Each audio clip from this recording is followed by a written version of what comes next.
Chers frères et sœurs, comme quand je montre les images, on me fatigue sur YouTube.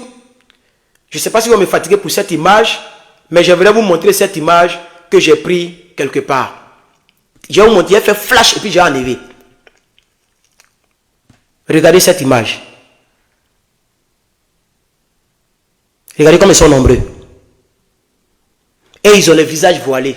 On les appelle les djihadistes, les Boko Haram, etc. Ils sont milliers, ils sont nombreux sur le territoire africain, notamment au Nigeria. Je n'ai pas dit ils ont été nombreux, ils sont encore présents sur le sol africain. Chers camarades. Alors, le problème c'est que la CEDEAO a été créée en 1975. En 1975 a été créée la Communauté économique des États de l'Afrique de l'Ouest. C'est vrai que vous entendez le mot économique, mais ce n'est pas l'argent en tant que tel. C'est pour qu'il y ait une bonne circulation, une bonne coordination au sein de cette communauté, pour que nous puissions être en meilleure collaboration de pays en pays. C'est ça le rôle primaire de la CEDEAO.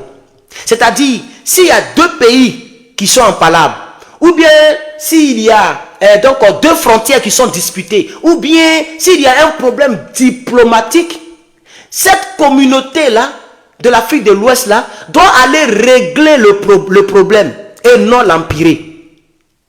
Je pense que c'est la deuxième option que cette nouvelle CEDEAO là est en train d'utiliser au Niger, c'est-à-dire empirer la situation. C'est pourquoi nous ne soutenons pas la CEDEAO. Un homme politique dans mon pays a dit que la bonne chose depuis la création de la CEDEAO, c'est sa création. Parce que les bases de sa création sont saines, sont salutaires, ont été inspirées, mais sous donc le squelette, si vous voulez, de l'OTAN en tant que tel. Ok? C'est-à-dire une organisation pour se protéger les uns les autres, pour s'aider les uns les autres. S'il vous plaît, vous êtes 900, ça descend maintenant 859. Partagez la vidéo, mettez le cœur, s'il vous plaît. On est à 10 minutes. Partagez la vidéo, mettez le cœur, chers camarades, je vais faire mon exposé. Donc, la CEDEAO a été créée en 1975. Mais depuis 1975, quand vous faites 2023, je vais calculer ici, si vous me le permettez, puisqu'on ne peut pas, 2023 moins 1975, ça te donne 48 ans. La communauté des États de l'Afrique de l'Ouest a été créée, ça fait 48 ans. Je n'étais même pas encore né. Soko. Mon père n'avait même pas encore croisé ma mère, je crois. Mais durant les 48 ans, la CEDEAO n'a jamais posé une action favorable aux membres de ces pays ou au sein des pays membres. Il y a eu donc des choses tragiques en Afrique. Il y a eu et il y a toujours eu le terrorisme en Afrique.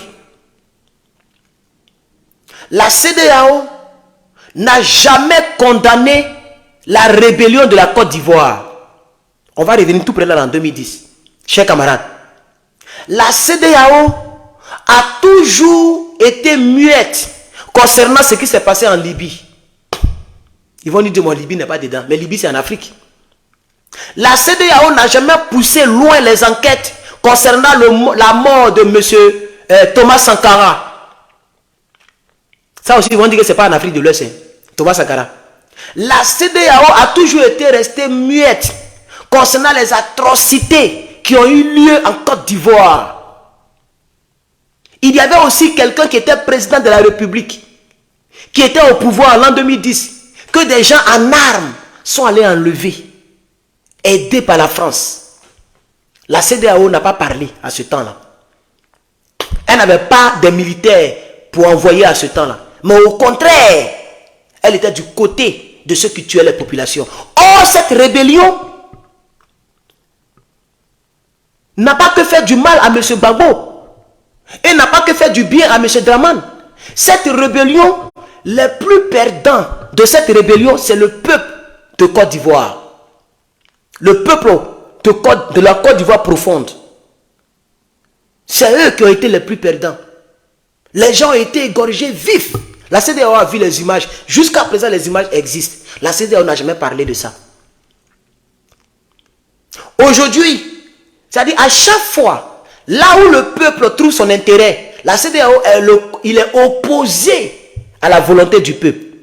En Côte d'Ivoire, tout le peuple ivoirien était du côté du président. C'est pourquoi les rues étaient bondées. Les jeunes sont sortis. Beaucoup ont donné leur poitrine. La CEDEAO était du côté des rebelles. Au Niger, tout le peuple est du côté de M. Aboudraman Tiani. La CEDEAO est du côté de l'opposition, de la volonté du peuple, chers camarades. Il y a un ancien rebelle du Touareg qui dit qu'il a créé CRR. Il veut prendre les armes pour rentrer dans Niamey là, pour tuer les gens. La CEDEAO n'a pas condamné cela. Attends, ce n'est pas un officiel. C'est un ancien rebelle. Monsieur Boula. La CEDEAO devait déjà condamner. Parce que si Boula rentre, il ne va pas chercher à savoir qui est qui. Ils vont tirer de partout. Attends, c'est un rebelle. La CEDEAO n'a pas condamné ça. La France a pris des terroristes pour aller déverser quelque part au Niger. Ils ont bombardé la garde nationale. La CEDEAO n'a pas condamné ça. La France a violé l'espace aérien. Aujourd'hui, ça fait la deuxième fois. La CEDEAO ne condamne pas ça. Or, le Niger est un pays, mais à part entière, souverain. Donc, si la CEDEAO n'arrive pas à nous aider, nous aussi, on ne peut pas aider la CEDEAO. Chers camarades. Voici d'où part le nerf du vrai problème. Or, ce qui est pire dans cette histoire, chers camarades, si vous m'écoutez attentivement, c'est que cette CEDEAO, qui a toujours été opposée à la volonté de nos États, à la volonté des peuples de chaque État, est dirigée, orientée, gouvernée, commandée par la France. Par la France politique. Par la France politique. Or, il s'est avéré que c'est cette France-là qui nous a maltraités, esclavagisés. On a fait des corvées. Et cette France-là nous oblige à rester dans le franc CFA. Alors, c'est le lieu de rappeler que depuis que je suis là, je n'ai pas encore fait un speech qui fait rire. Je vois des émoticônes de rire. Quand je vais finir, je vais bloquer toutes les personnes qui vont mettre les émoticônes de tête de mort et les émoticônes de rire. Quel que soit ce pourquoi tu mets les émoticônes de rire. Parce que je ne fais pas... Aujourd'hui, là, je ne suis pas en train de faire rire. Et déjà, je vais m'occuper de ça très rapidement pendant qu'il est temps. Excusez-moi pour cela. Hein, parce qu'on n'est pas là pour s'amuser. Et ça va devenir maintenant une pause et une autre transition. Donc, vous allez me permettre très rapidement de gérer ça. Voilà, il est là. Il s'appelle Pierre Richard. Voilà, c'est un blanc, c'est un Français. Regardez. Vous voyez, non? C'est un Français. Regardez. Pierre Richard, lui qui vient de rire là. Je l'ai pixé. Voilà. Voilà. Je l'ai pixé. Il y a montré d'autres photos de lui. Regardez. Regardez, c'est un Français. Vous voyez? Vous voyez ce salaud là? C'est lui qui vient de rire. Vous voyez, non?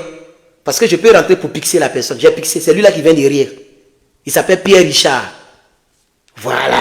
Et c'est ceux-là qui signalent nos vidéos là. Parce qu'ils savent qu'ils vont perdre l'uranium. Donc ils enlèvent les treillis, ils enlèvent les vestes de ministres là, de députés là. Ils viennent pour signaler nos vidéos. Parce qu'ils savent qu'on veut être affranchi, on veut s'affranchir. Donc je vais bloquer M. Pierre Richard, le voici. Lui et puis, je ne sais pas c'est qui là. Ils sont en train de fumer drogue, mais je ne sais pas quoi. Le voici ici. Pierre Richard.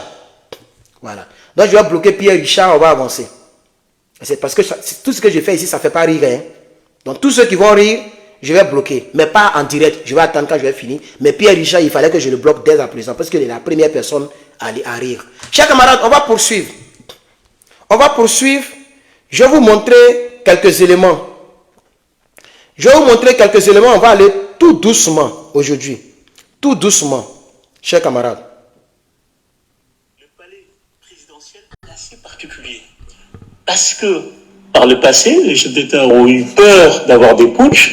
Le palais est installé, construit à l'intérieur d'une base militaire. Il faut entrer dans la base militaire avant d'aller au palais. Donc, vous imaginez... Non, attends d'abord. Lui qui vient de parler là, c'est l'écrivain de TV5 Monde. Je vais vous donner son nom, pour ceux qui ne connaissent pas son nom.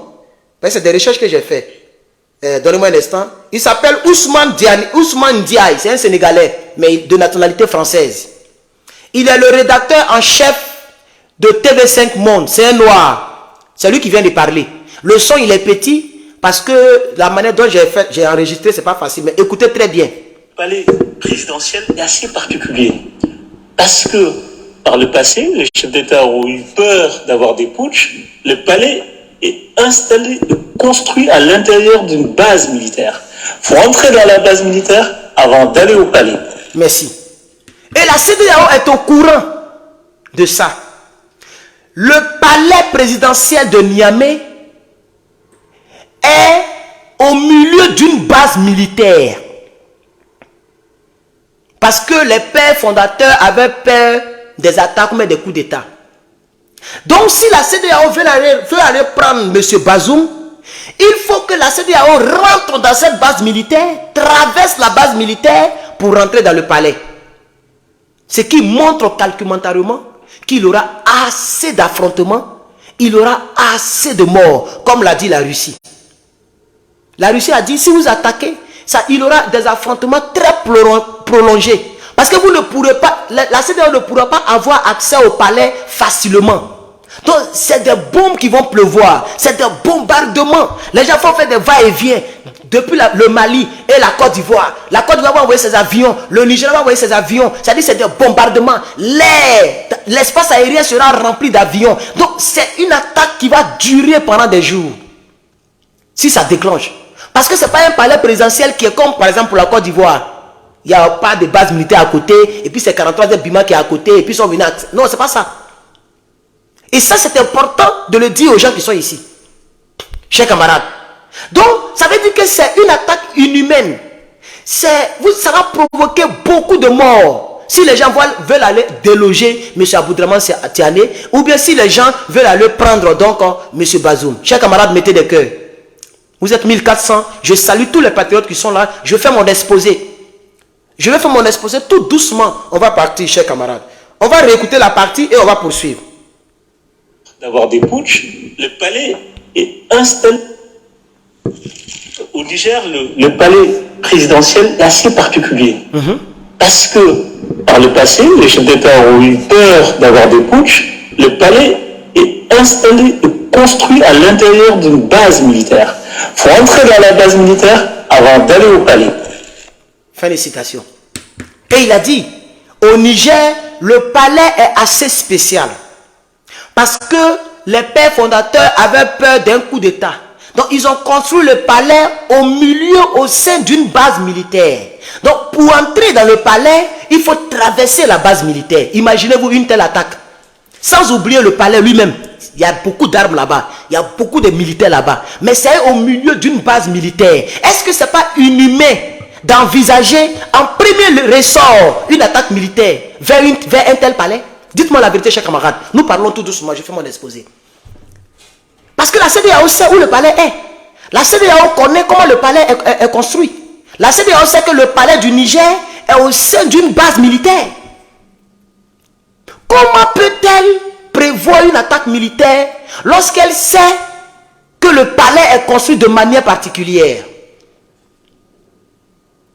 Ça prouve que ces gens s'en foutent du nombre de morts qu'ils pourraient avoir. Les gens s'en foutent si Bazoum va mourir. Les gens s'en foutent s'il y aura beaucoup de morts, si sa famille va mourir. Ils sont capables de rentrer dans cette base militaire pour aller bombarder tout et se bombarder. Et il y aura beaucoup de pertes en vies humaines.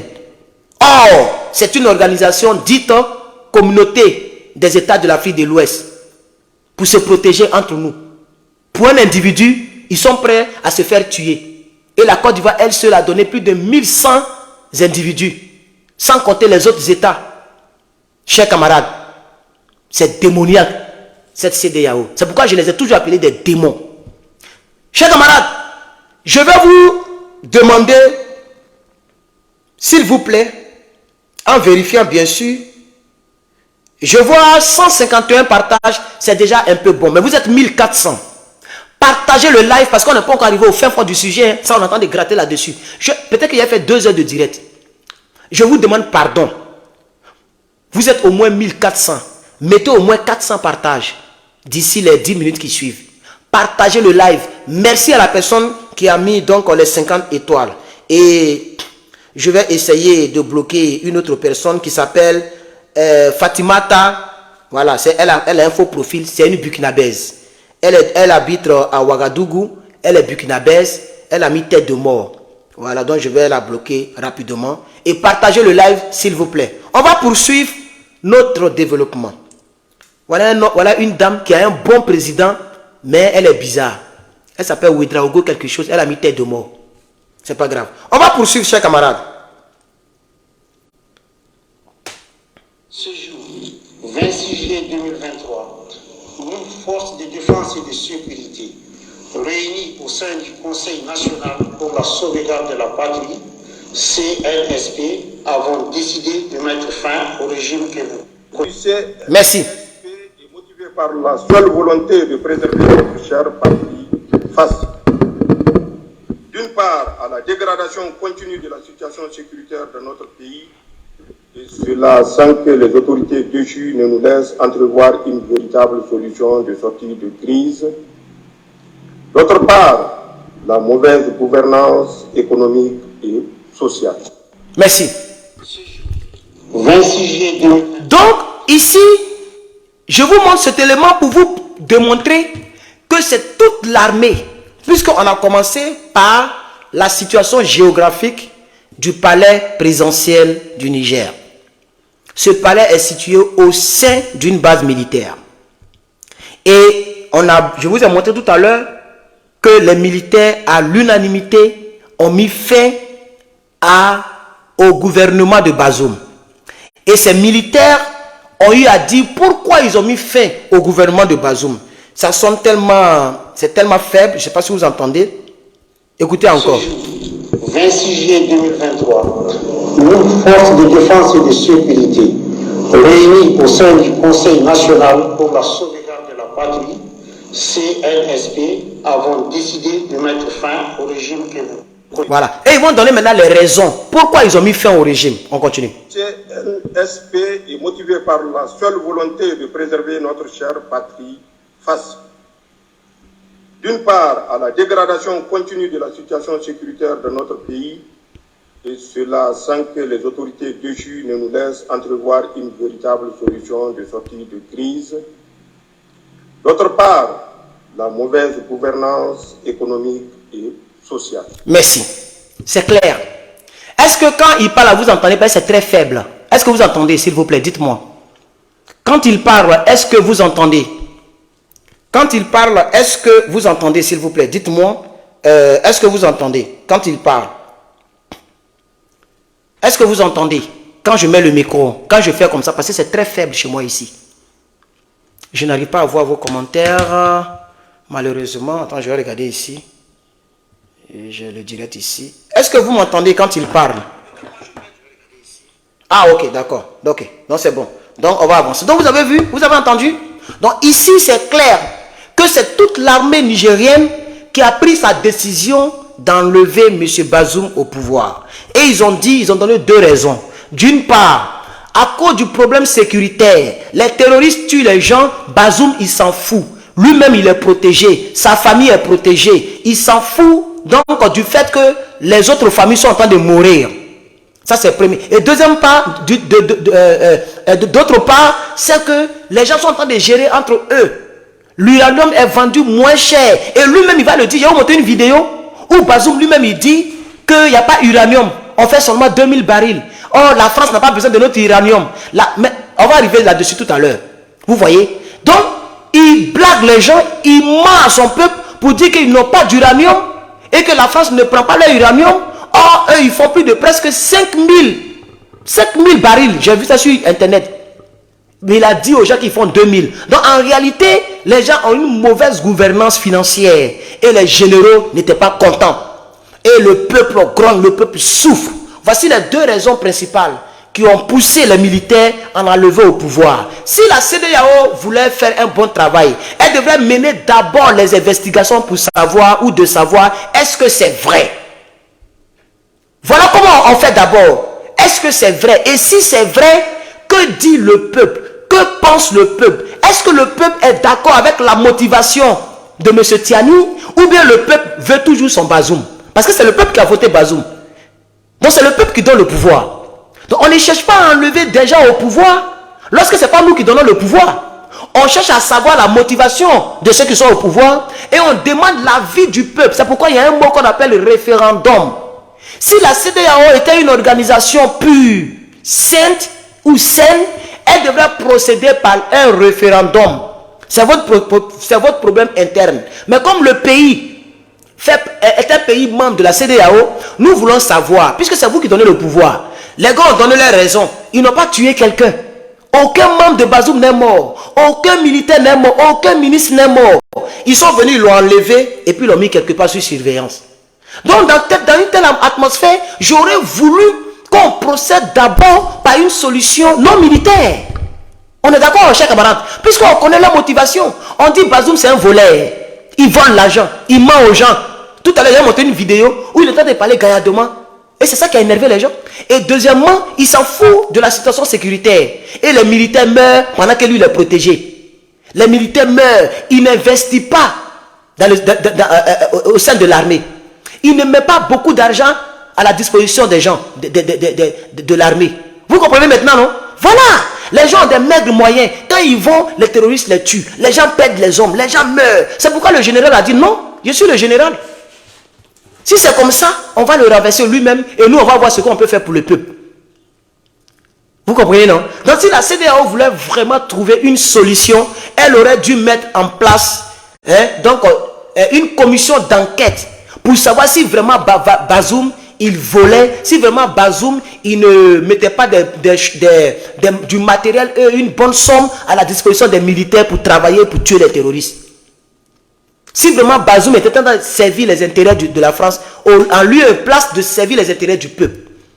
Voilà ce qu'ils devaient faire, mais ils ont opté, le même jour, ils ont opté pour une option militaire. On va avancer dans notre chose, chers camarades. On va avancer. Je vais vous montrer ici, donnez-moi un instant, je vais vous montrer quelque chose. Si Dieu me le permet, je cherche. Voilà, on va l'écouter lui-même. Et les politiques menées par un certain nombre d'États, dont la France, au lendemain des indépendances, ce contexte il est totalement dépassé, où les matières premières étaient un grand enjeu, où les puissances, justement comme la France, avaient besoin de contrôler les matières premières et faire des affaires sur la base des règles qui ne sont pas convenables. Ça, c'est dépassé aujourd'hui. La France n'a pas des intérêts particuliers au Niger. Vous voyez? Et ça, c'est dangereux. C'est-à-dire, il est devenu l'avocat de la France au lieu d'être l'avocat du peuple. Il dit la France n'a pas, il dit ça c'est dépassé, où la France cherchait à nous voler, ça c'est fini. La France n'a pas d'intérêt au Niger. Ah bon? Un président de la République qui dit ça. La France, il y a un adage qui a toujours dit que la France n'a pas d'amis, elle n'a que des intérêts. Voici un président dont le pays est la 4e puissance productrice de l'uranium qui dit que la France n'a pas d'intérêt au Niger. C'est ce qu'il a dit. On va poursuivre. On va revenir un peu pour poursuivre. Très important. N'a pas des règles qui ne sont pas convenables. Ça, c'est dépassé aujourd'hui. La France n'a pas des intérêts particuliers au Niger. Les entreprises françaises n'existent pratiquement pas au Niger. On va nous parler de l'uranium. Oui, ce que je veux qu'on sache, c'est 2000 tonnes d'uranium, d'uranate par an. Vous voyez? 2000 tonnes. Attends, c'est archi faux. Il dit c'est 2000 tonnes. Et c'est même pas le nombre qui m'intéresse, mais c'est ce qu'il va dire après. Écoutez très bien ce qu'il dit. Sur le malien, la France s'approvisionne au Kazakhstan, et s'approvisionne au Canada. Elle peut se passer de l'uranium du Niger. Voilà. Vous voyez ce qu'il dit? Il dit la France en provisionne. Il ne sait pas que c'est l'uranium que la France vole là, chez eux là. C'est ça il prend pour donner au Canada et au Kazakhstan. Il dit la France approvisionne au Kazakhstan. Attends, le Kazakhstan même est devenu premier, hein, quand j'ai regardé. Si je me souviens bien, le Kazakhstan est premier, en première position. Non, on dirait en première. Non, on dirait c'est. Attendez, je peux regarder. Maintenant. Mais il dit que la France approvisionne le Kazakhstan et le Canada. Donc, et puis il a dit quelque chose. Il dit la France peut se passer de l'uranium du Niger. En bon. La France peut se passer de l'uranium du Niger et puis elle a 1500 ennemis militaires là-bas, au Niger. Et elle ne combat pas le djihadisme.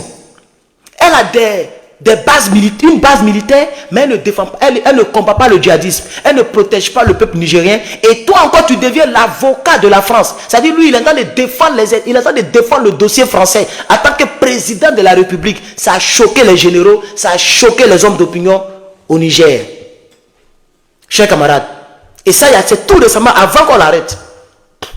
Non seulement il ment, non seulement il défend la France, au lieu de défendre son peuple. C'est ce qu'il dit. C'est pas fini. C'est pas fini. Écoutez très bien la partie là. Ça provisionne au Kazakhstan, ça provisionne au Canada. Elle peut se passer de l'uranium du Niger. Nous avons plus besoin que Orano reste au Niger, plus que Orano n'a intérêt à y rester, tout simplement.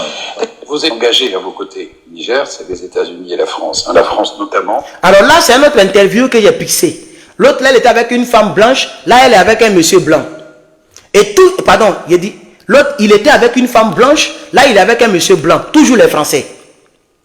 Toujours les journalistes français devant lui. Pour défendre les intérêts de la France. Donc, avec la dame, vous avez entendu ce qu'elle a dit. Ce qu'il a dit, pardon. Il dit que la France n'a pas d'intérêt au Niger. Mais ça, c'est extraordinaire.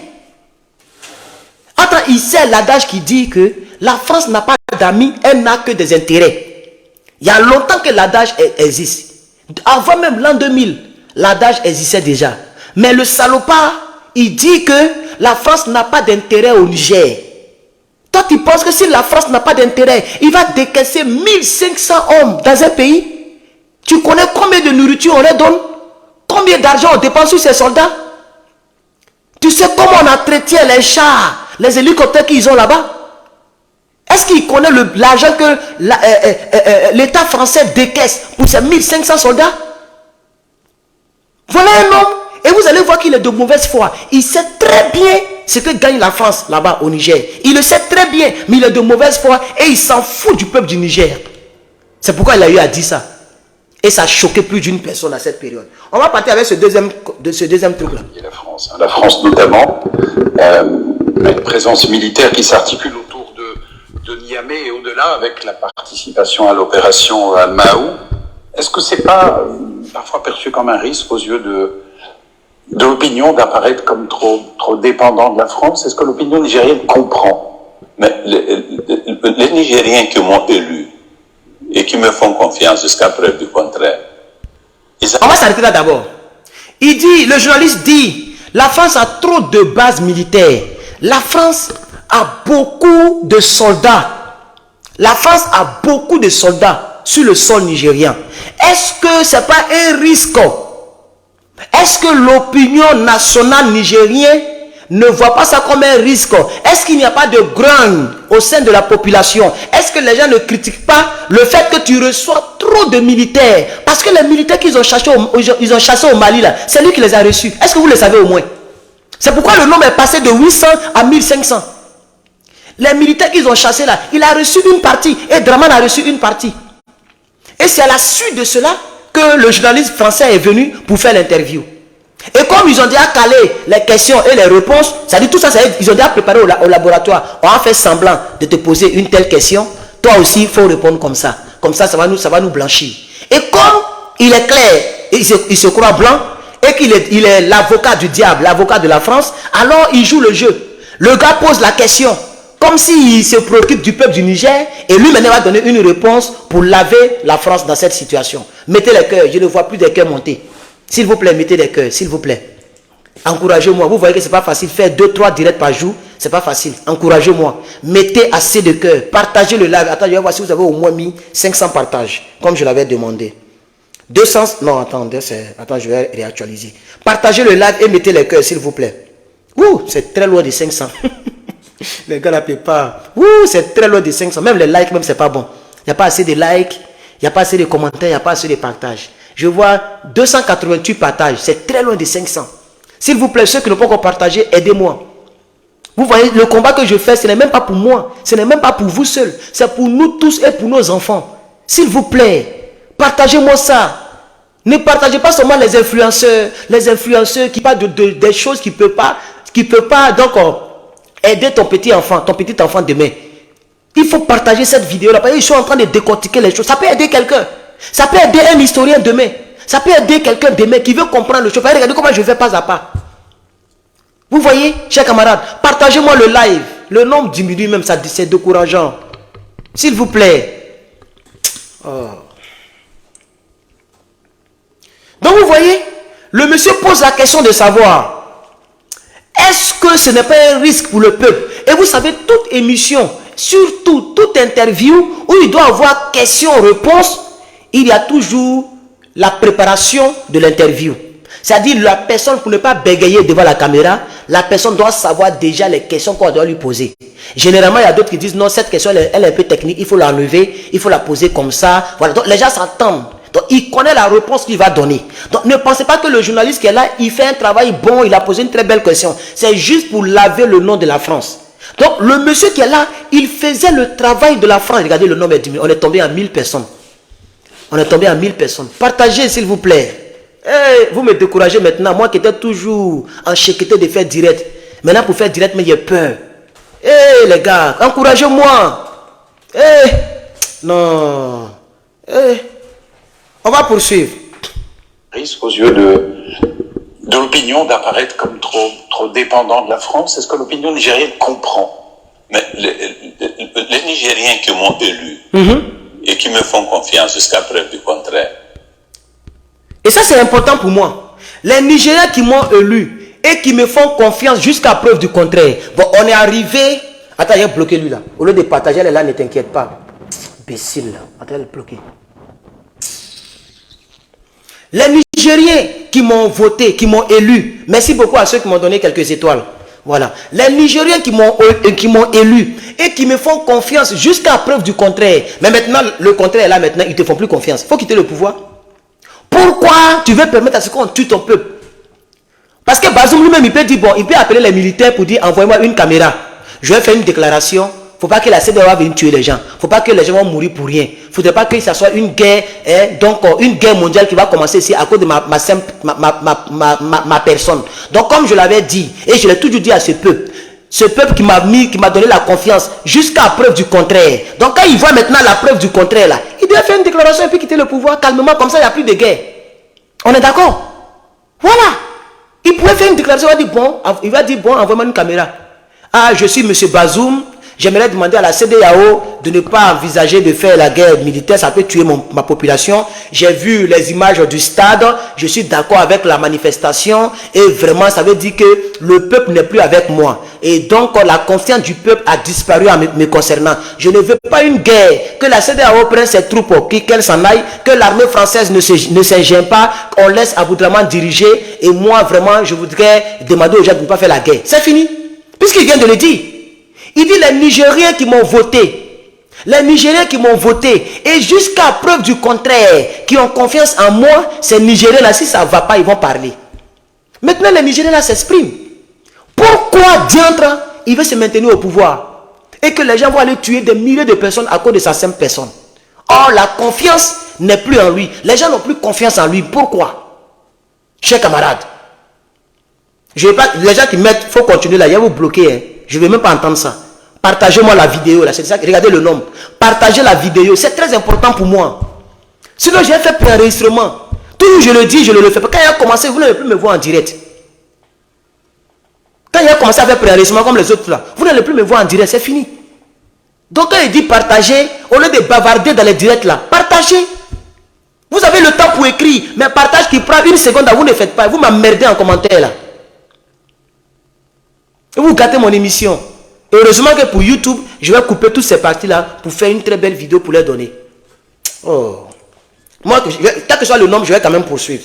Je ne vais pas arrêter mon speech. Donc vous comprenez, chers camarades, je vais recommencer la partie là pour mon peuple, pour le peuple nigérien.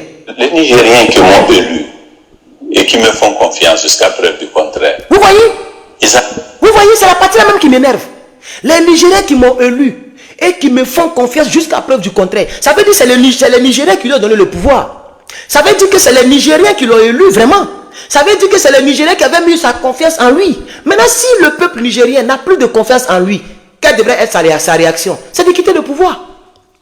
Parce que grâce à ce coup d'État, on a découvert, on a compris que le Nigérien ou le peuple nigérien n'a plus sa confiance en lui. Le peuple nigérien ne veut plus de lui comme président de la République. Tout un stade est rempli.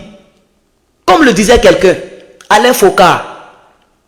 J'ai écouté l'une de ses émissions qui disait, et je cite, il dit, la mobilisation qui s'est opérée au stade de Niamey, là, aucun homme politique au monde ne peut mobiliser en un si petit peu de temps un tel nombre de personnes.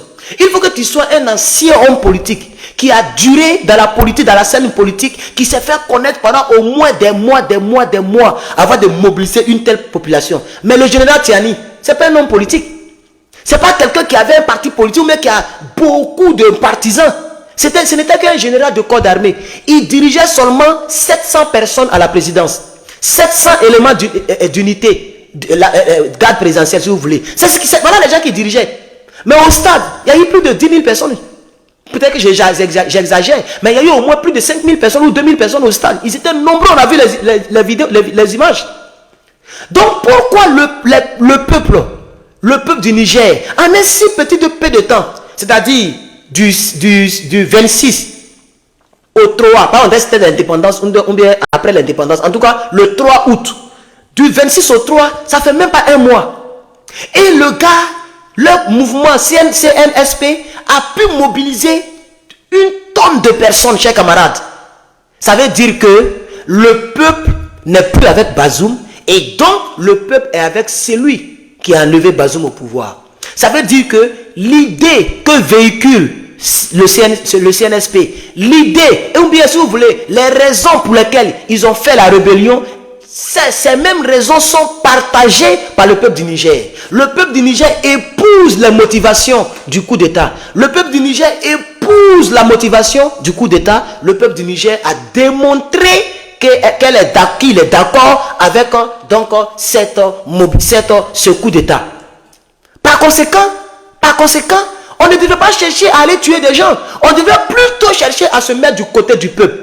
Voilà ce que M. Alain Foucault a dit lorsqu'il a donné son point de vue. Et c'est propre ce qu'il a dit. C'est pourquoi je réitère ici et je cite même son nom pour mettre dessus. Parce que c'est un homme très remarquable au sein donc des voix de l'Afrique. Donc je reviens à ma propre voix. Après avoir pris l'exemple d'Alain Foucault pour dire que lui-même il dit ici. Il vient de dire, le peuple qui m'a élu et qui a sa confiance à moi jusqu'à preuve du contraire. Ça veut dire que ça peut changer. Mais ça n'a pas encore changé. Donc maintenant que ça a changé là, ils devaient obtempérer. Ils devaient obtempérer, chers camarades. Ils devaient obtempérer.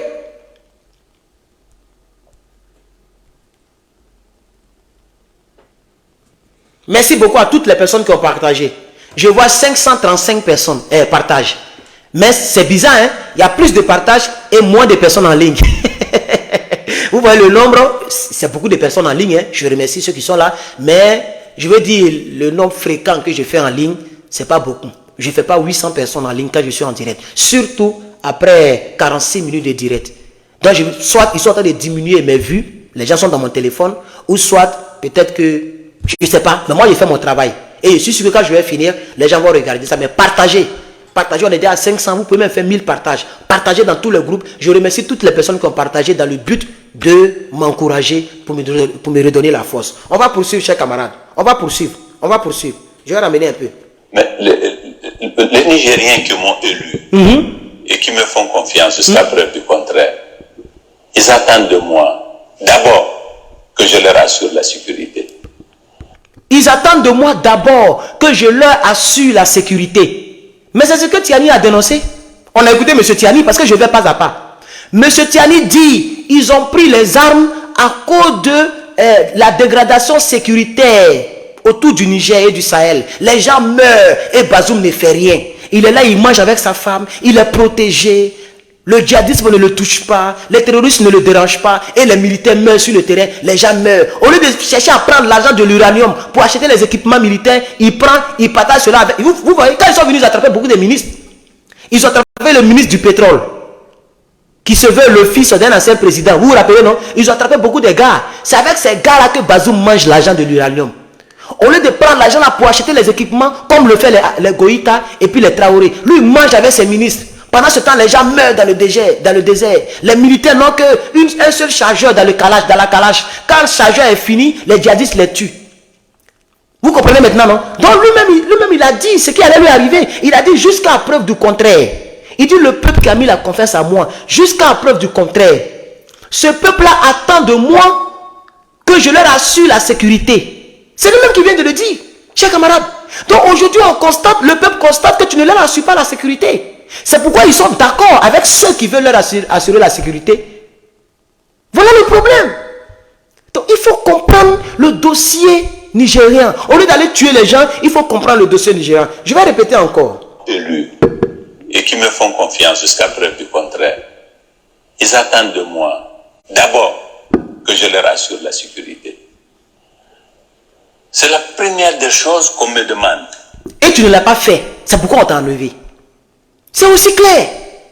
Il l'a dit, c'est la première des choses que le peuple me demande. Mais tu ne l'as pas fait.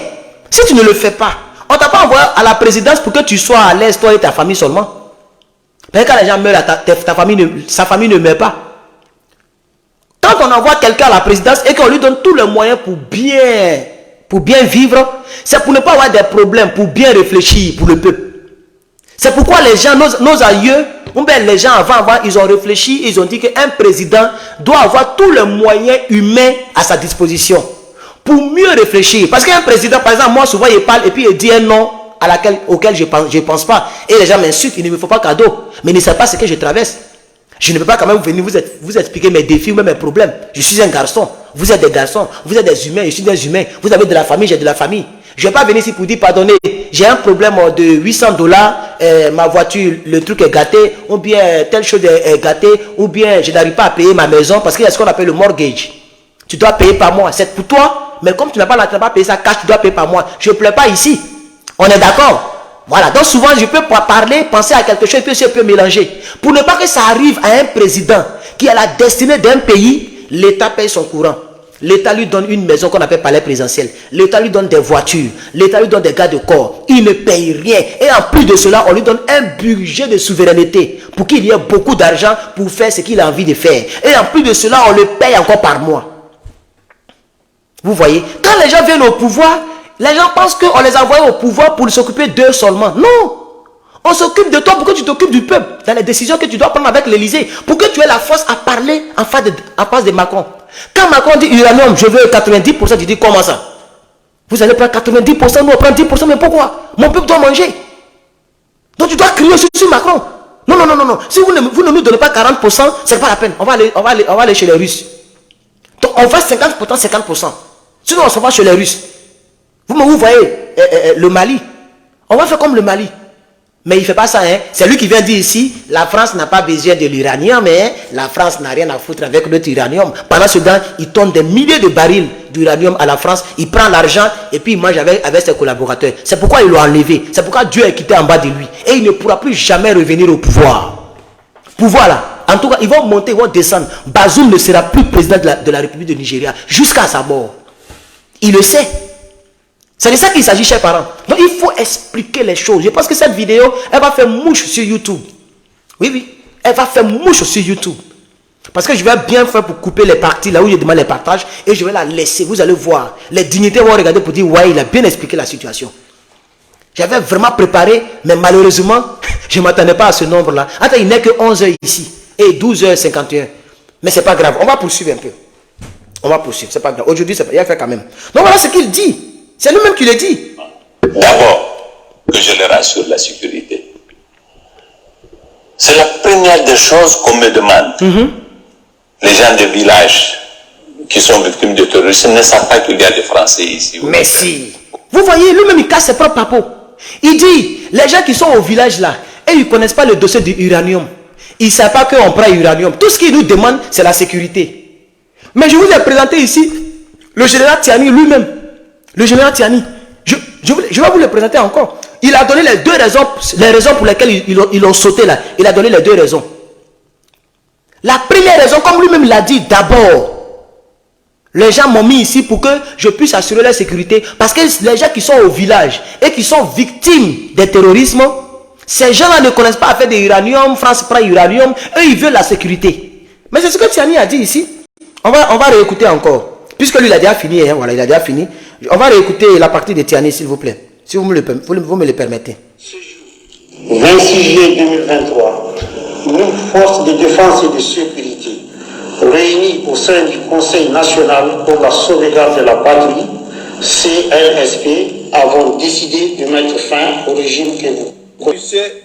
Le CNSP est motivé par la seule volonté de préserver notre chère patrie face, d'une part, à la dégradation continue de la situation sécuritaire de notre pays, et cela sans que les autorités dessus ne nous laissent entrevoir une véritable solution de sortie de crise.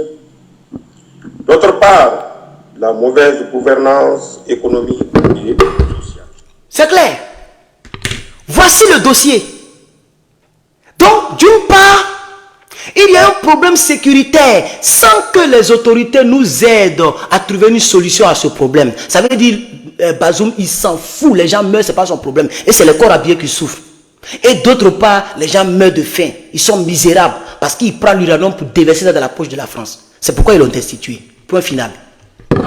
Chers camarades, vous devriez mettre beaucoup de cœur.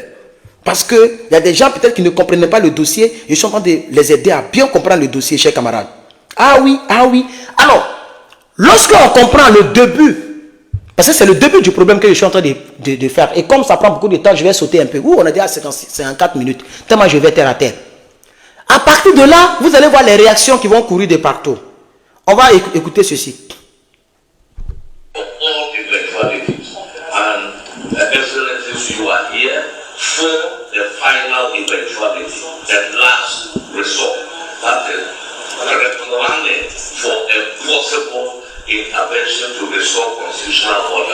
Voilà. Il a parlé en anglais, mais je vais vous traduire ça. Il dit, c'est un monsieur qui s'appelle, attends, je vais mettre pause pour voir son nom. Il s'appelle Abdel Fotou Musa. Ok. Il dit, il est de la commission de la CEDEAO. Ok. Il dit, nous sommes prêts à pouvoir intervenir. Il a dit ça une phrase comme ça, on n'a pas le temps. Voilà. C'est ce qu'il a dit. Donc, pour les gens qui... Là, je vais dire quelque chose ici avant d'avancer. La CEDEAO connaît tout ce que je vous explique. La CEDEAO est au courant. Elle sait qu'il y a les terrorismes, il y a les terroristes. Elle sait que Bazoum est un collabo de la France, puisque elle-même, la CEDEAO, tous les présidents qui sont là-bas sont des collabos de la France. Donc, elles savent ce qui se passe. Elles savent pourquoi. D'ailleurs, je vous montre ceci. Écoutez-moi ceci, s'il vous plaît. Quelques secondes. Hein. Et le Sénat du Nigeria a retoqué, a refusé à une écrasante majorité, 90% environ, de voix, le feu vert pour l'intervention. Donc, il va falloir que la CEDEAO réajuste sa stratégie d'intervention si jamais l'intervention devait se faire. Voilà.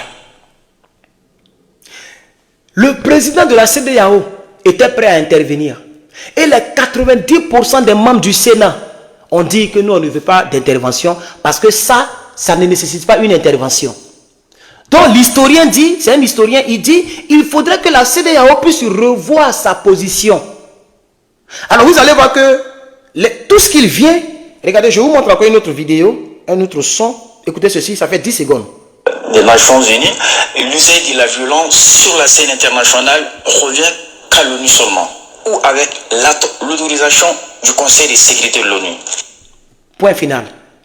Ça veut dire, et ça un jour je l'ai déjà expliqué, la CEDEAO ne pouvait même pas avoir le courage de prendre un micro pour prononcer, pour dire que on va envoyer des militaires pour vous tuer ou pour faire la guerre. Tant que ce n'est pas voté à l'ONU. La CEDEAO, c'est-à-dire le simple fait de dire qu'on va venir faire la guerre, c'est une tragédie selon les tests de la CEDEAO elle-même. Parce que la CEDEAO étant en même temps membre de l'ONU, c'est-à-dire les États de la CEDEAO sont en même temps des États membres de l'ONU, un pays de l'ONU ne peut pas aller attaquer un autre pays souverain, ou si vous voulez, un pays de l'ONU ne peut pas se faire attaquer.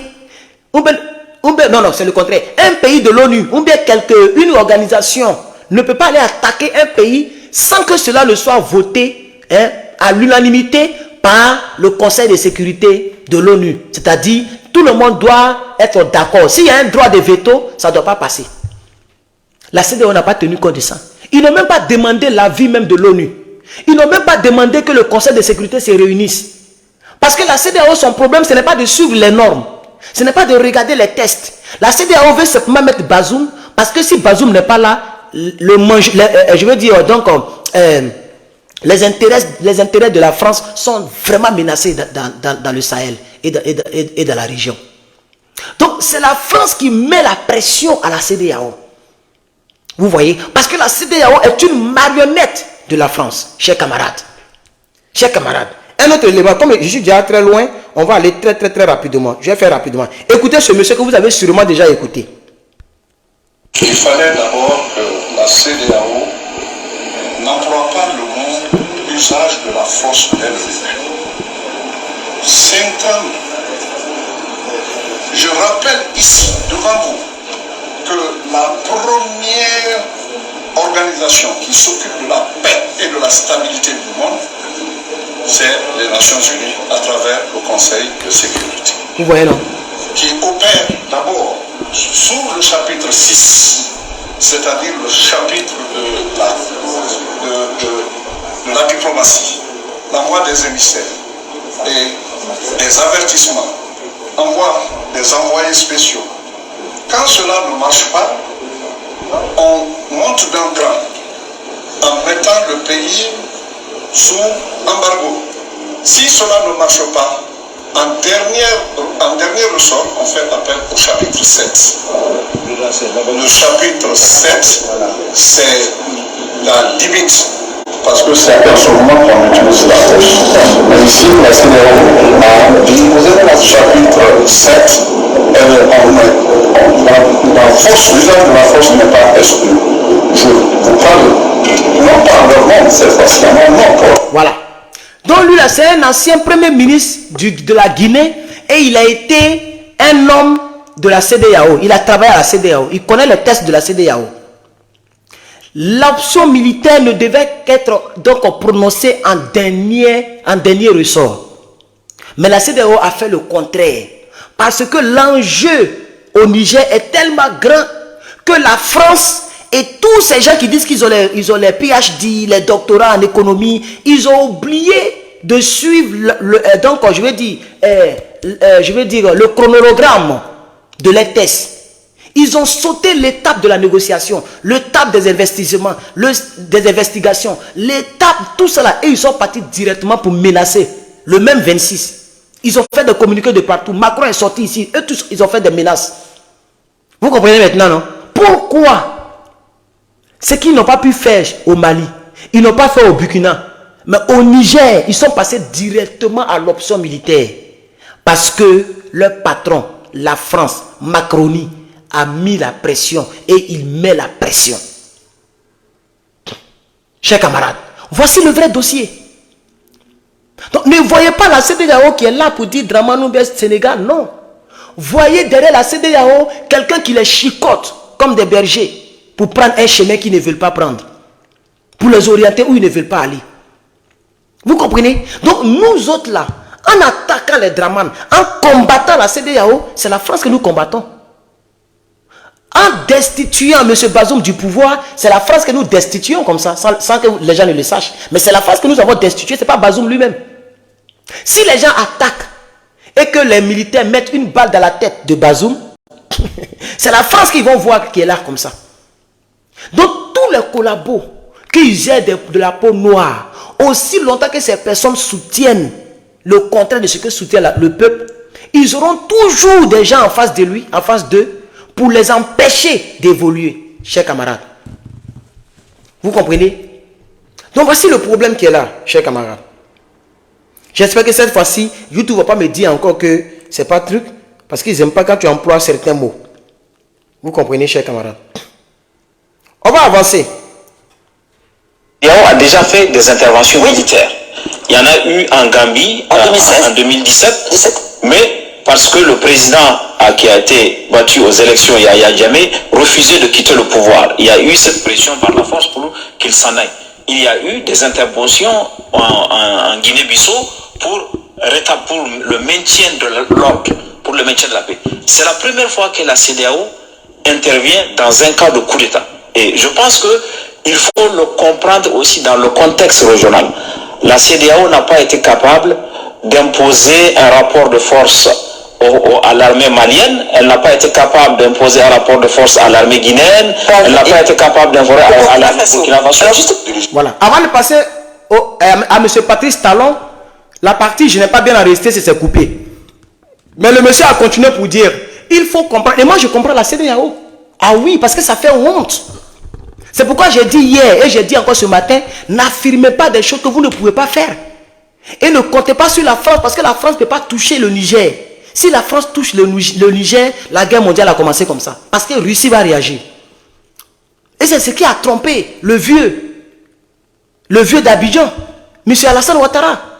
La France lui a sûrement dit qu'on a un Boeing qu'on va cacher, on a mis des hommes là-bas, on va l'enlever Bazoum. Donc il faut dire là-bas qu'ils ont jusqu'à demain matin pour quitter le pouvoir. Il a fait des communiqués. On ne sait même plus ce qu'il est devenu. Il est devenu l'homme de lui-même.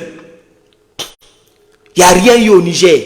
Depuis que je suis en direct là, s'il y avait quelque chose, mon téléphone allait sonner. Il n'y a rien eu. Il fait déjà nuit au Niger. Il est déjà midi passé. Et 13 heures passées. Ça veut dire qu'il fait déjà nuit là-bas. Les gens s'apprêtent à dormir au Niger et en Afrique. Il n'y a rien eu. Mais il a bavardé hier. Vous comprenez, chers camarades? Donc voilà ce que le monsieur dit. Au fait, chers camarades, Seigneur, ce problème au Niger là, que Dieu nous donne longue vie pour qu'on puisse voir comment ça va terminer. Parce que ne pensez pas que ça va finir de suite. Hein? Ce que l'historien vient de dire, il dit, la CEDEAO est dos au mur. C'est-à-dire quoi? Elle n'a pas pu intervenir militairement et donc au Burkina Faso. Ça fait honte parce qu'elle a donné des sanctions, elle a menacé, mais le monsieur est resté au pouvoir. Ça diminue la crédibilité. Elle n'a rien fait avec M. Goïta. Ça fait honte. Les menaces, elle a mis des trucs, ça ne s'est pas arrivé quelque part. Ça a diminué encore. Elle n'a pas pu faire quelque chose en Guinée-Conakry, à faire comme M. Doumbouya. Ça fait honte. Ils ont mis encore les menaces, ils ont mis encore les sanctions. Doumbouya est toujours au pouvoir. Donc cette fois-ci, c'est-à-dire pourquoi les gens sont partis directement à l'option militaire? Parce qu'ils ne voulaient plus prendre le même chemin de négociation. Parce qu'ils savent que quand ils prennent le même chemin, les gens restent toujours au pouvoir. Donc ils voulaient aller frapper en même temps pour montrer leur supériorité. Voilà les calculs. Pour ceux qui n'ont pas compris la partie. Sinon, ils sont intelligents. Ils allaient prendre le même procédé parce que ce qu'ils ont fait avec Goïta, avec Ibrahim et avec Doumbouya, c'est les tests qu'ils ont suivis. Il faut d'abord prendre la voie de la négociation. Il faut d'abord mettre les sanctions et après, il faut intervenir militairement. Vous comprenez maintenant, non? Mais ils ont fait négociation, ça a échoué. Ils ont fait sanctions, les gens ont pu, ils ont tenu avec leur peuple. Ils ont démé, ils ont fait les trucs, ils ont eu les armes, ils sont autonomes, ils ont chassé l'armée française. Comme l'armée française n'est plus là-bas et qu'il n'y a plus de pression de la part de la France, ils ont laissé tomber le dossier. Ils n'ont pas parlé d'options militaires. Vous voyez maintenant, non? Parce que la France n'a plus de force là-bas. La France a été chassée à tous les niveaux. Donc, la France ne met plus pression, puisque même si elle met pression, elle ne peut plus aller mettre base militaire là-bas. Donc, elle a échoué là-bas. Par conséquent, la CEDEAO aussi a échoué. Parce que qui dit la France, dit la CEDEAO. Donc, comme la France a échoué au Mali, la CEDEAO s'est calmée, ils n'ont pas parlé d'options militaires. Pareil pour le Burkina Faso. Guinée-Conakry, il y a longtemps même, ils ont échoué là-bas. Vous voyez, non? Mais comme ici, ils ont encore les bases militaires, ils n'ont pas totalement échoué. Alors, sûrement, Macron leur a dit, ne prenez plus le même processus, le même procédé que vous avez pris avec les autres. Allez-y, frappez en même temps. Tuez tout le monde et mettez Bazoum au pouvoir. Parce que ceux-là, ils ne vont pas quitter le pouvoir. Et s'ils ont réussi, votre crédibilité va tomber encore. On ne va plus vous considérer en tant que CEDEAO. Et nous aussi, on va perdre le Niger. Et donc, si on perd le Niger, on va perdre beaucoup d'argent. Donc, nos bases militaires qui sont chez vous et qu'on prend pour soutenir les rebelles, pour enlever les présidents élus démocratiquement comme le Bobo Laurent et pour mettre les gens comme les Draman là, nos bases militaires, on ne pourra plus les nourrir. On ne pourra plus envoyer l'argent. Parce que c'est l'argent de l'uranium qu'on prend pour les nourrir. Donc, si vous ne nous défendez pas au Niger, quand on perd le Niger, nous aussi, on va prendre nos militaires qui sont chez vous en partie. Et coup d'état là, ça va arriver chez vous. Parce que si on n'est plus là pour effrayer les coups d'étatistes, ils vont faire coup d'état pour vous renverser. Donc Draman, toi-même tu sais que tu n'es rien sans nous. C'est l'armée française là qui fait que tu es encore là. Sinon il y a les gens qui veulent te renverser. Mais on te protège. Donc, si tu ne bats pas le pavé, toi Macky Sall, si tu ne bats pas le pavé et qu'on nous arrache le Niger, nous on va prendre nos militaires en rentrer en même temps. Comme ça, vous allez vous débrouiller. Tous les militaires vont vous gouverner dans l'Afrique de l'Ouest et vous allez rester comme ça. Ça a pété dans la tête des chefs d'État. Ils ont commencé à parler en même temps d'options militaires. On va les tuer. On donne 5000 hommes. On donne 4000 hommes. On va écouter Patrice Talon ici. Et après, on va écouter Draman Ouattara. Il y a voisin du Niger, avec le Bénin, le président voisin du Niger également. Nous prenons la chose au sérieux et agissons rapidement. Je crois que tous les moyens seront utilisés au besoin pour que l'ordre constitutionnel soit rétabli au Niger. La tentative de coup d'État au Niger, qui constitue une grave menace à la paix et à la sécurité dans la sous-région. Bien évidemment, nous soutenons les initiatives de la CEDEAO visant à rétablir l'ordre constitutionnel dans ce pays, frère, et à permettre au président Mohamed Bazoum, président démocratiquement élu, d'exercer librement ses fonctions. Ceci est essentiel. Donc voici, ok. Donc voici, chers camarades, voici ce qui a motivé les chefs d'État pour passer directement à l'option militaire. Ils ont sauté la négociation. Ils ont sauté les sanctions. Bon, les sanctions, ils ont mis ça parce que eux, là où ça fait mal, là, ils sont contents de faire ça à leurs frères africains.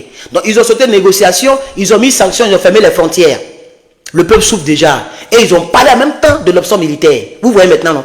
Maintenant, lorsque la configuration dans les calculs, ils ont oublié qu'il doit y avoir une solidarité. Ils n'ont même pas pensé que le Mali, le Burkina, la Guinée, la Mauritanie, l'Algérie, tous ces pays-là allaient se mettre derrière le Niger. Ils n'ont pas pensé à cela. Eux, chez eux, ce qui s'est passé au Mali là. Parce que quand Mali souffrait, il n'y a aucun pays qui a fait communiquer pour soutenir.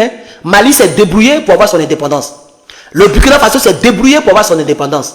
Guinée-Conakry, ça a été pareil. Donc, ils ont pensé qu'au Niger, le Niger allait être laissé à son sort. Lui seul. Voilà pourquoi ils couraient pour faire l'option. Mais en courant, ils ont freiné comme ça. Parce qu'il y a des communiqués qui sont sortis. Ça change la donne et les calculs. Ça change la donne et les calculs, chers camarades. Ça les a traumatisés, chers camarades.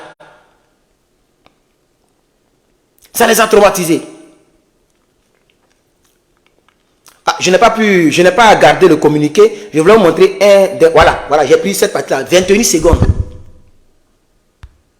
Militaire contre le Niger s'assimilerait à une déclaration de guerre contre le Burkina Faso et le Mali. Je répète. 4. Avertissent que toute intervention militaire contre le Niger s'assimilerait à une déclaration de guerre contre le Burkina Faso et le Mali. Donc, quand ils étaient prêts, parce qu'ils voulaient vraiment affirmer leur supériorité en attaquant le Niger, mais quand ils ont entendu ceci, alors ils ont dit, bon, on donne une semaine. Vous voyez? Alors les gens ont dit, non, ils ont d'abord donné une semaine avant de dire, non. Ils n'avaient même pas encore fait de communiqué d'attaque, ils étaient prêts à attaquer. Vous voyez maintenant, non?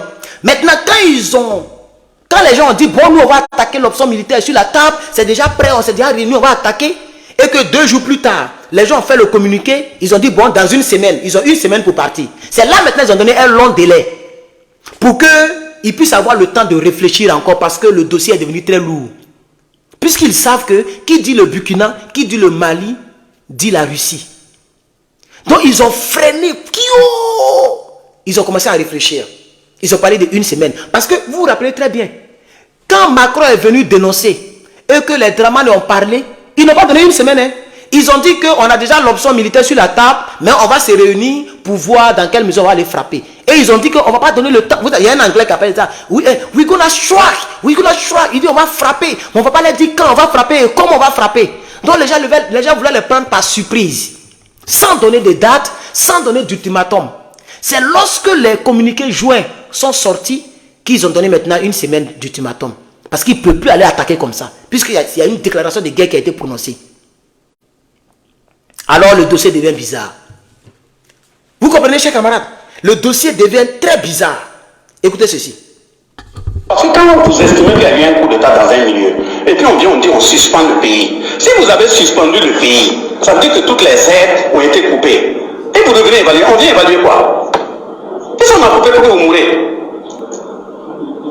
On vient évaluer pour de voir si on dit. Heureusement que le frère a dit que c'est dans la solidarité. Effectivement, mon frère, on n'est pas mort. On est en train de respirer. Alors, donc, lorsque la CEDEAO a mis les sanctions et que les gens ont freiné pour venir donc attaquer, ils ont fait maintenant ils ont fait un saut galopant en arrière. Maintenant, ils ont commencé à parler de dialogue et d'officiels qu'ils vont envoyer. C'est là maintenant, il y a quelqu'un qui s'est levé là-bas sur une radio qui a dit non, non, non. Vous nous avez menacé, vous avez fermé nos frontières, on met de faim. Et puis vous voulez venir vérifier, vous voulez venir parler avec nos dirigeants, vous voulez parler de quoi? Vous voulez venir vérifier si on est mort? Vous avez déjà mis les sanctions. Vous n'avez pas parlé de négociations. Donc, négociations, là, allez-y là-bas avec ça. C'est comme ça que les officiers de la CEDEAO ont été renvoyés depuis l'aéroport. Et quelques jours plus tard, c'est dans la même perspective que les officiers des États-Unis qui venaient négocier ont été renvoyés. Parce que dès le départ, les gens ne voulaient pas négocier, ils voulaient tuer. Donc, les autorités du Niger ont dit, bon, si c'est comme ça, on ne veut plus de négociations, venez nous tuer.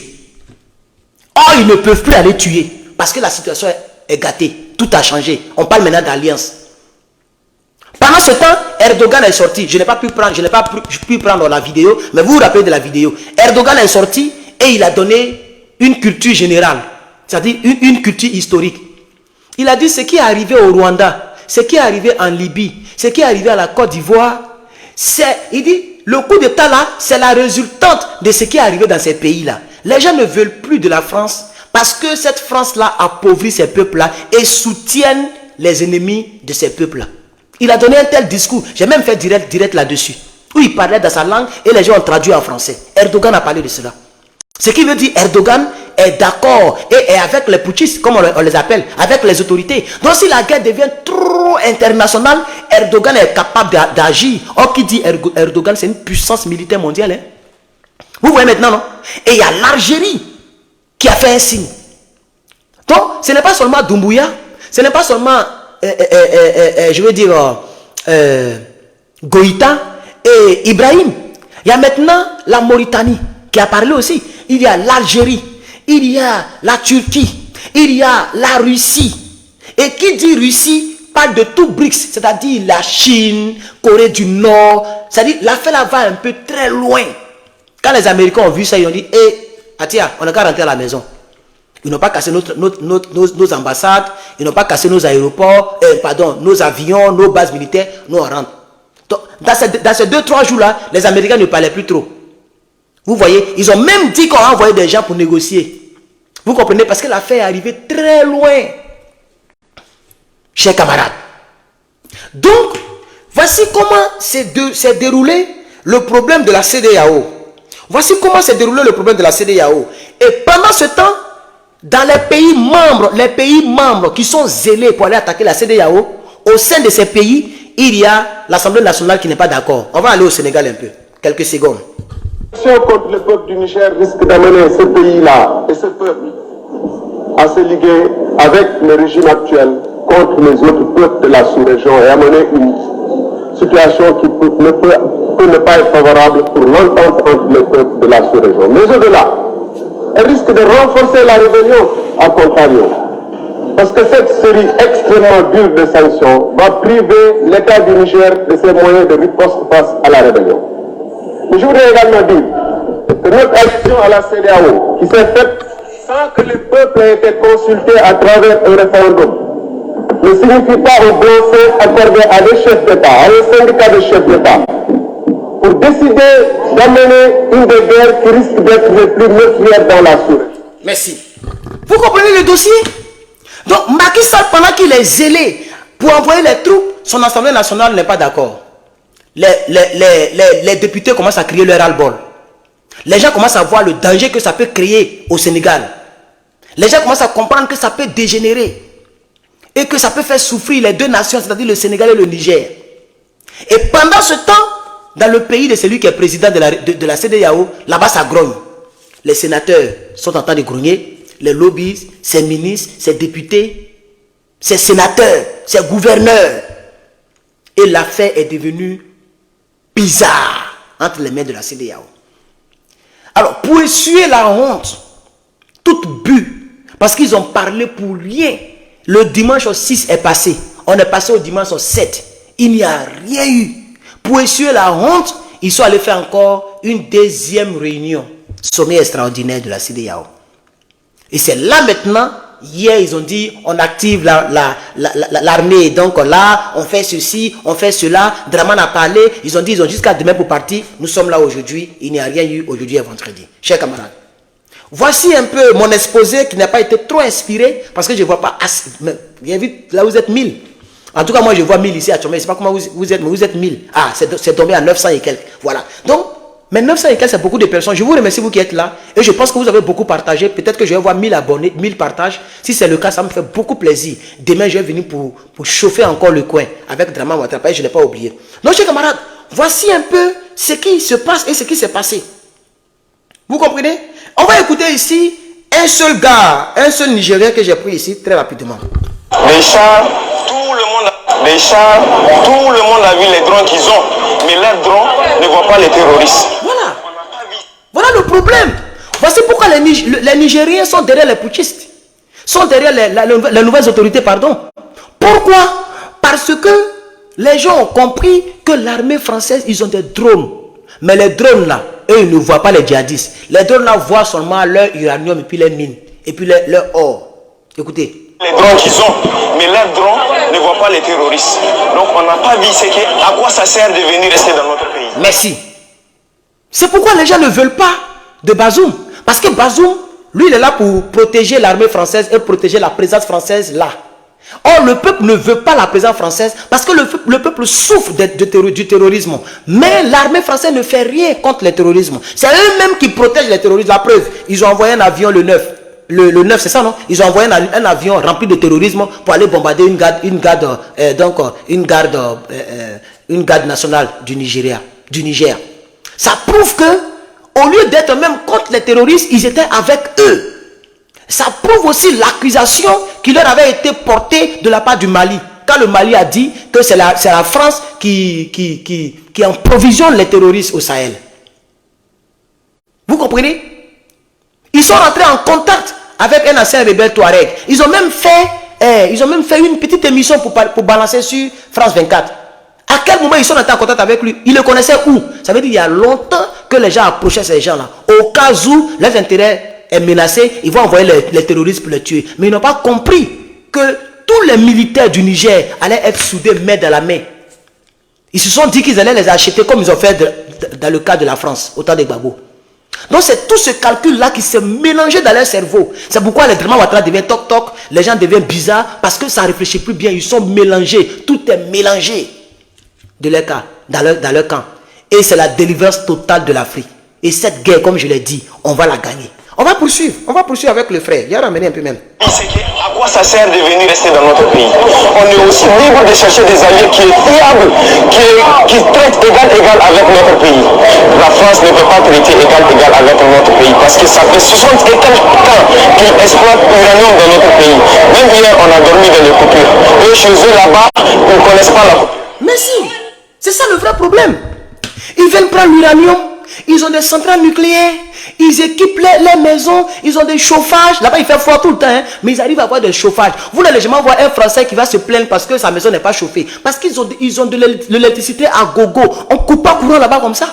Mais il dit même hier, nous on a dormi dans le noir. Attends, c'est nous qui produisons l'uranium.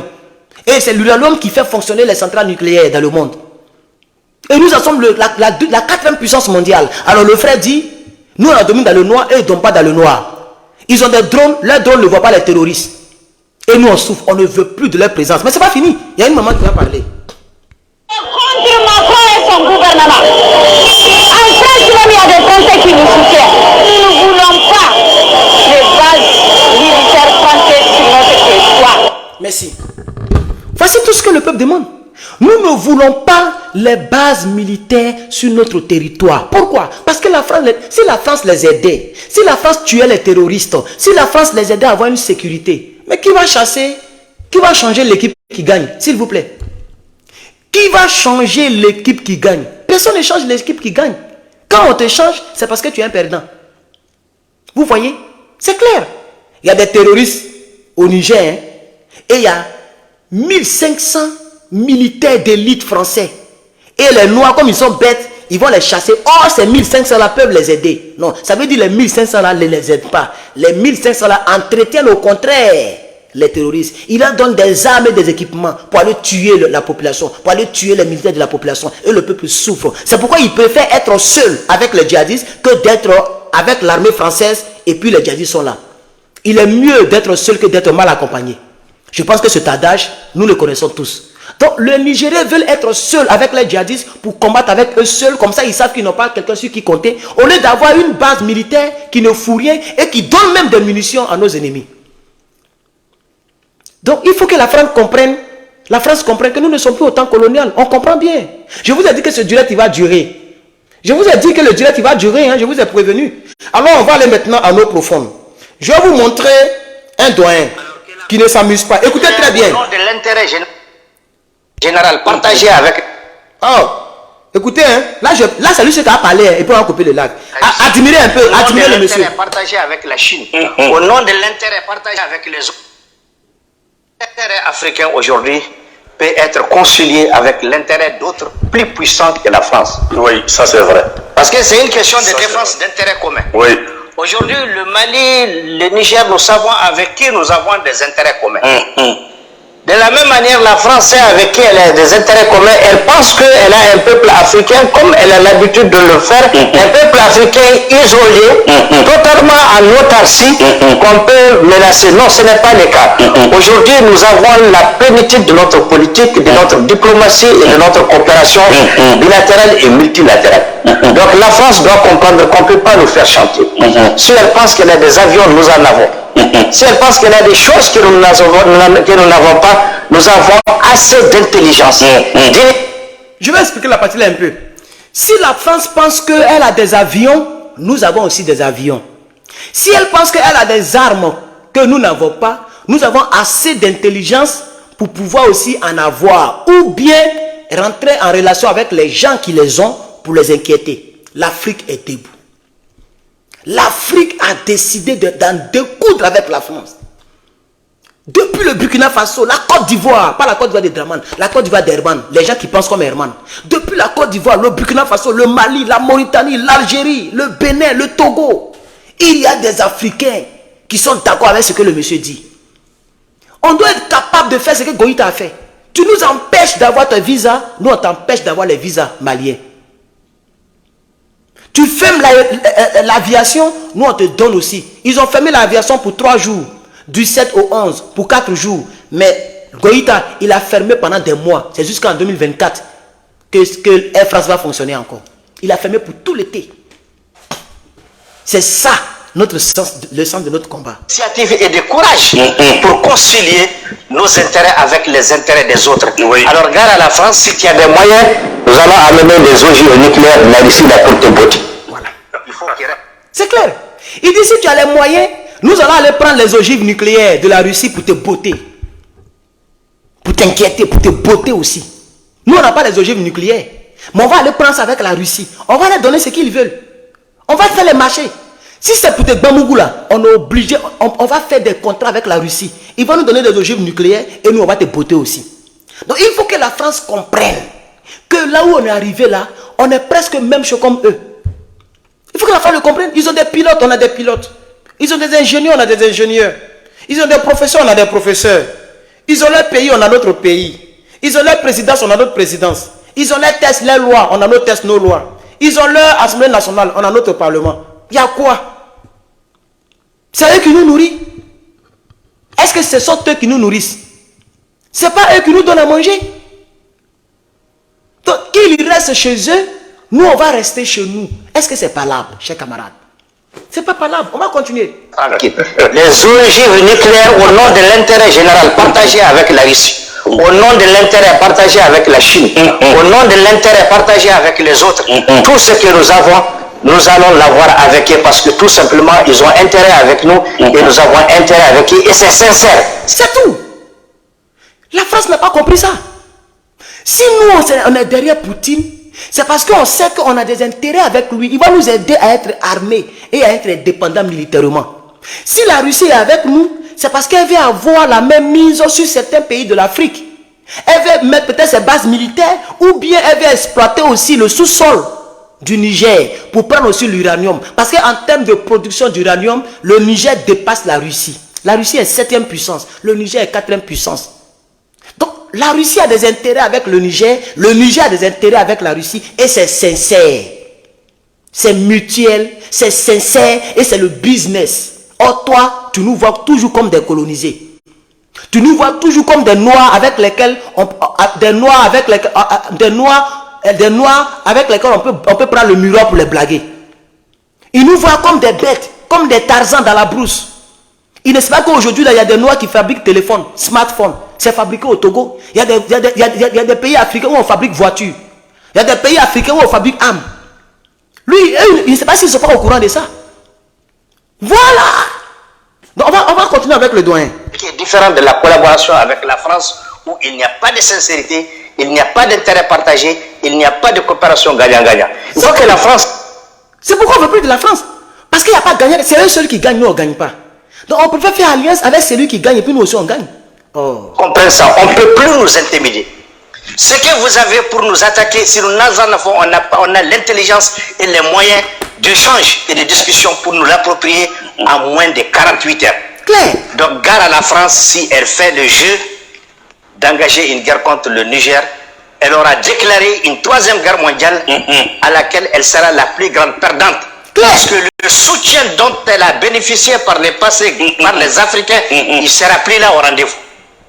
Il faut que la France se souvienne que par le passé, c'est les Africains qui l'ont défendu. Alors elle a intérêt à ne pas allumer un feu sous lequel elle-même, elle ne pourra pas tenir.